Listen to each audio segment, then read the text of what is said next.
Hey, what's up mga kaballers? Maligayang pagbabalik sa aking channel.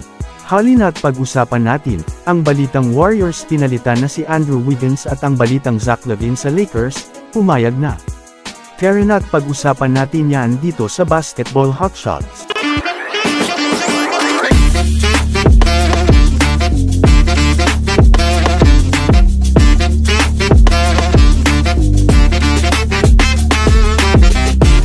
Una nga tayong ako mga kabowlers sa balita patungkol sa kupunan ng Los Angeles Lakers.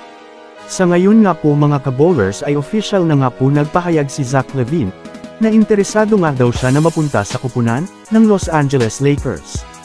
Nang mga nakaraan lang nga po alam naman nating si Austin Reeves, ang tanging pinupuntirya ng Chicago Bulls sa Lakers. Bukod pa dyan matagal na rin nga po mga kabowlers na gustong mapunta ni Zach LaVine dito sa Lakers. Kung susumadahin nga natin mga kabowlers matagal-tagal na rin nga po, itong si Zach LaVine sa liga at wala pa nga itong nakukuhang kampyonato kahit isa. Ngunit kung sakaling mapunta siya sa Lakers ay malamang sa malamang, makakasama niya itong si LeBron James at si Anthony Davis na maaring makatulong sa kanya, na makuha niya ang kauna-unahang kampyonato.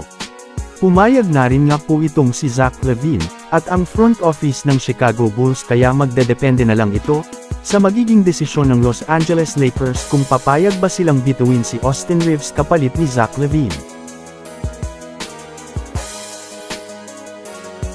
Samantala ako naman tayo dito mga kabowler sa balita patungkol sa Warriors. Alam naman nga po natin sa ngayon, mga kabowlers na may isang player ang Warriors ngayon na nangangani, bitawan na ng Warriors.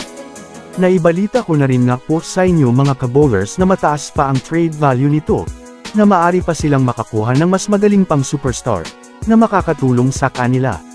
Sa kasalukuyan nga po mga kabowlers ay official na nga pong pinalitan, si Andrew Wiggins ni Coach Steve Kerr sa rotation, ayon nga sa inilabas ni Anthony Slater na balita, si Brandon Podziemski parang nga daw at si Jonathan Kuminga, ang kanilang magiging starting five, sa mga susunod pa nilang laro.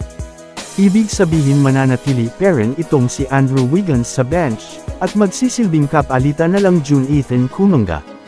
Well para nga sa aking opinyon mga kabowlers ay tama naman nga po itong desisyon ni Steve Kerr, lalo pat maganda rin naman parati ang nagiging performance ni Jonathan Kuminga.